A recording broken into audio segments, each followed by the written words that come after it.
Existem 10 conceitos que sustentam tudo que o Cloud Code faz. Quem entende os 10 para de brigar com a ferramenta e começa a usar ela de verdade. É o que separa quem fica repetindo o prompt e reclamando do resultado de quem deixa a máquina trabalhando sozinha enquanto você faz outra coisa. Para esse vídeo eu sentei, revisei o que eu já uso todo dia e organizei nos 10 pontos que mais pesam, do mais básico até o que quase ninguém liga. E vou explicar cada um com um número na mão. Mas antes de entrar no primeiro, vale entender como esses 10 se organizam. Eles vêm em 3 camadas. A primeira é a que você já usa todo dia e provavelmente usa errado: modelos, prompt, contexto e memória. A segunda é a que você instala em cima: skills, plugins, hooks, automações. E a terceira camada é a que quase ninguém usa. E cada camada só faz sentido uma de cada vez.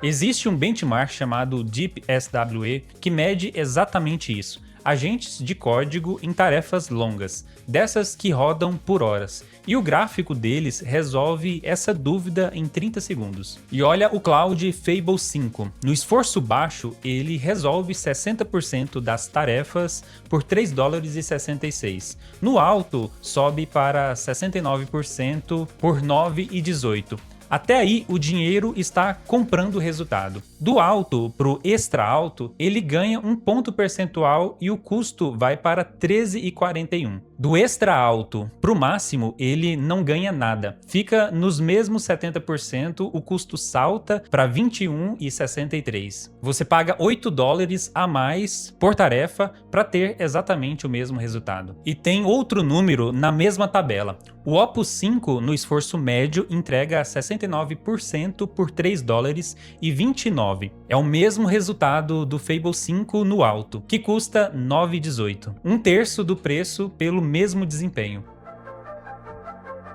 Se você está começando algo novo, entra no Plan Mode antes de qualquer coisa. É o modo em que ele planeja com você antes de escrever uma linha. Só isso já resolve boa parte dos problemas, porque vocês dois combinam o que vai ser feito antes de você começar a fazer. E dentro do prompt, 2 coisas bastam. A primeira é o objetivo de verdade, qual é o estado final daquilo que você quer. Não precisa mandar para ele agir como um engenheiro sênior. Isso não é uma regra mais que você precisa aplicar. Não precisa também listar nesse plano cada passo de forma detalhada. Ele mesmo vai desenvolver isso. E também você não precisa antecipar cada registro. A segunda é você mandar ele fazer as perguntas. Essa é a parte que quase ninguém escreve e é a que mais muda o resultado. Quando você pede perguntas, você pode usar aquele modo de Ask User Question.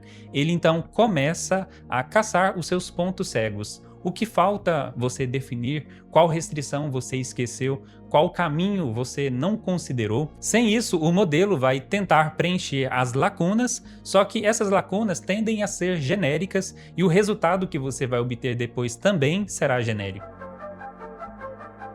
Pensa em token como palavra. Não é exato, mas serve para o nosso exemplo. Tudo o que você escreve e tudo aquilo que ele responde vai se acumulando naquela janela, que hoje é o que nós temos em 1 milhão de tokens por janela de contexto. E o painel mostra bem mais do que o total. Ele quebra por categoria. Quanto está em mensagem, quanto está nas suas skills, quanto está nas ferramentas de MCP, quanto está também nos arquivos de memória, e aí você descobre para onde os seus tokens estão indo. E existe um efeito colateral aqui. Quanto mais essa janela enche, pior ele responde. Não tem um número exato, mas a partir de uns 30% da janela de contexto, a qualidade começa a cair. Então, quando você perceber que está em 30%, 40% mais ou menos, vale se perguntar se não é hora de começar um novo chat, ou compactar aquela conversa, ou fazer um arquivo handoff para você iniciar ou continuar aquele trabalho em uma nova sessão. A barra clear, ela vai apagar tudo e começar do zero. A barra compact, ela irá resumir aquela conversa que você pode continuar a partir dali naquela mesma sessão. E se o trabalho já virou um código no disco, você não perde nada. Ele lê o que já foi escrito quando você precisar. E existem dois: o global, que vale para tudo que você faz em qualquer projeto, e o de cada projeto, que só vale dentro daquela pasta. O global, ele vai junto com todos os seus projetos, então é aquele que precisa ficar mais compacto, onde você precisa ter maior cuidado. Aqui a regra ela é ao contrário do que a internet vem dizendo há meses. Menos é mais.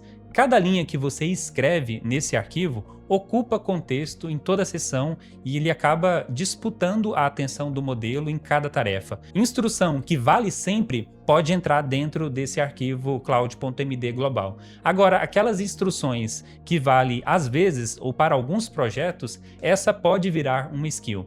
Se você não sabe se o seu está inchado, roda o /doctor e ele lê os seus arquivos naquela pasta, naquele seu projeto e aponta para você o que está sobrando. Fecha a primeira camada. Modelo, prompt, contexto e memória são o que você ajusta uma vez, colhe em todo uso. Agora vem a segunda, o que você instala em cima disso. A Anthropic publica as delas no GitHub. A de design, a de front-end, por exemplo, é um arquivo de texto explicando como fazer design direto. Se você copiasse aquele texto inteiro e colasse no chat toda vez, o efeito seria o mesmo. A skill só evita que você precise ficar fazendo esse copia e cola todas as vezes, mas é basicamente o mesmo conceito. Um arquivo de instruções que o modelo deverá seguir a partir daquele momento. E elas se dividem em dois tipos. A primeira deixa ela melhor em algo que sozinha ela faz mal, como design. O segundo é a sequência. Você descreve uma série de passos numa ordem específica e ela passa a executar sempre igual. Esse segundo tipo é onde está o ganho de verdade. Eu tenho as minhas próprias aqui. Uma que escreve roteiro na minha estrutura, uma que limpa traço de texto gerado por IA, uma que corta os shorts com as regras dos meus projetos para cada vídeo. Nenhuma delas eu baixei. Todas nasceram de coisas que eu faço no meu dia a dia e construir essas habilidades a partir da minha rotina de trabalho. E é assim que eu recomendo você começar a usar. Chama a Skill Creator dentro de um processo que você faz diariamente. Comece uma nova sessão, realize uma atividade, depois que o resultado daquela sessão entregou um resultado satisfatório, que de fato você irá utilizar, você chama a Skill Creator e pede para ela transformar aquele processo que você fez, que deu um bom resultado, em uma skill. Assim você não precisa ficar tentando repetir ou replicar aquele mesmo prompt que funcionou dentro de outras sessões. Com a skill, todas as vezes o Cloud ele vai passar a responder daquela mesma forma para você. Esse é o poder de uma skill que você cria, não só aquelas skills que dão habilidades específicas, mas skills que te ajudam a desenvolver processos de forma padronizada e ter resultados padronizados. Conector, plugin, MCP, CLI, por baixo é tudo a mesma coisa.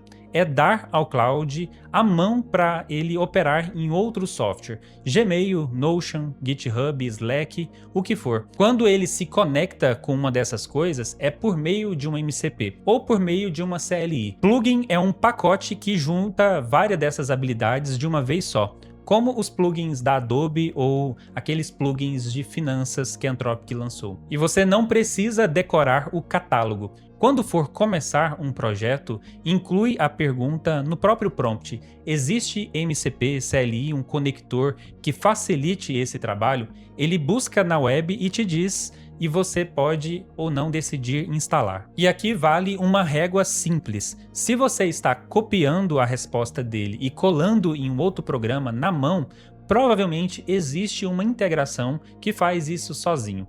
Pergunta antes de fazer na forma manual. E a diferença para a skill é importante. A skill depende do julgamento dele. Ele decide se aquilo se aplica. Já o hook, ele não decide nada. Ele dispara sempre. Por isso, o hook serve para o que não pode falhar nem depender de interpretação. O exemplo mais útil e mais bobo é o som ao terminar. Você manda uma tarefa longa, sai da aba e ele te chama quando acaba.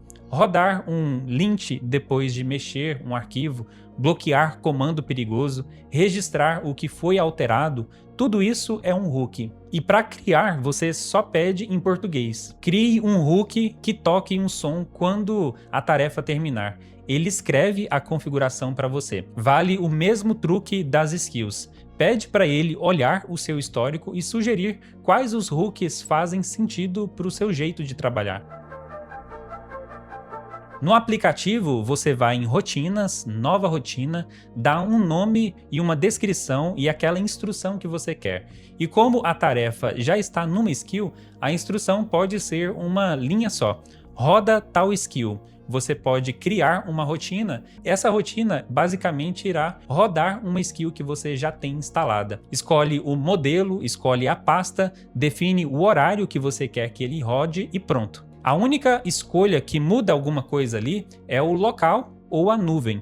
Local roda na sua máquina e enxerga os seus arquivos, mas só funciona com o computador ligado. Na nuvem roda no servidor da Anthropic e funciona sempre. Só que não alcança nada que esteja no seu disco. E quando você chega nesse ponto com skill própria e uma rotina rodando no horário, acontece uma coisa que quase ninguém repara.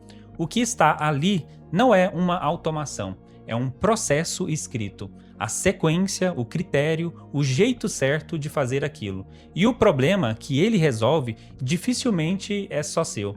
Tem gente tentando resolver a mesma coisa agora, no braço, só que não sabe por onde começar. A parte difícil nunca foi ter o processo, era transformar ele em um produto e conseguir vender. Eu vendo na Hotmart faz tempo. O que me manteve lá é a mesma lógica de risco baixo que atravessa esse vídeo inteiro. Você não paga para cadastrar um produto seu, não tem mensalidade, só paga quando você vende. Sobe a ideia primeiro, descobre depois se tem gente interessada nela. E na hora da venda tem um detalhe que pesa. São mais de 25 milhões de compradores já cadastrados na plataforma. Quem já comprou alguma coisa lá antes tem os dados preenchidos sozinhos no checkout. É o Fast Buy. Menos formulário, menos gente desistindo no meio do pagamento. Se você já tem uma skill, uma rotina desenvolvida que resolveria o problema de uma outra pessoa, o link para você conhecer a plataforma vai estar aqui na descrição. Vale a pena conhecer e tirar a sua ideia do papel. Com a segunda camada montada, você para de repetir tarefa. A terceira vai além disso, é onde você para de mandar uma tarefa e começa a delegar um processo. A primeira é o gatilho, o que dispara. Pode ser horário ou pode ser um evento. A segunda é a tarefa, o que ele faz de fato. Essas duas todo mundo acerta. A terceira peça é o critério de sucesso e é aqui que quase todo mundo morre no loop. Se você não sabe dizer o que é um bom resultado, ele não tem como melhorar. Mas quando o objetivo é mensurável, fica fácil. A aplicação precisa rodar em 1 segundo, ele rodou em 1,9, você percebe que está indo bem. Quando é subjetivo, tipo um relatório bom, você precisa criar uma régua. Quantas fontes, quais os recortes, qual a nota sua, qual que é aquela sua avaliação final para aquele relatório. E a quarta peça, ela é o registro. Ele precisa guardar o que fez e aquilo que deu certo. E é aí que volta o seguinte: o primeiro passo é ler o próprio histórico, o que fez o resultado ser nota 9 e repetir aquilo. Sem o log daquela sessão, cada projeto você precisa voltar do zero. O nível de esforço que você viu no começo do vídeo tem um degrau acima do máximo, chamado Ultra Code. Quando ele está ligado, o Cloud ganha permissão de pegar a sua tarefa e transformar aquilo em um workflow, feito em JavaScript que dispara e coordena subagentes naquela escala. Não 5 ou 10, dezenas ou centenas de agentes. E a documentação deles traz uma distinção que resolve a confusão desses nomes. A pergunta é: quem segura o plano? Com subagente, skill ou time de agentes, quem orquestra tudo é o Cloud.